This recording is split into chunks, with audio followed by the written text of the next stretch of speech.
എന്താ ശങ്കര, സംഗതി സ്ട്രോങ് അല്ലേ? നേർക്ക് നേരെ വന്ന് കുഴി നിന്നവന് ആവശ്യം പോലെ തല്ലു കൊടുത്തു കഴിഞ്ഞ് ഒപ്പം കസേരയിട്ടിരുത്തി ഒരു ലാർജ് കൊടുത്ത് വിടും കാശിനാഥൻ.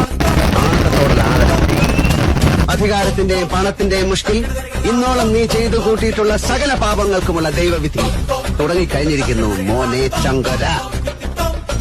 ഇനി നിന്റെ അസ്തമയമാണ്.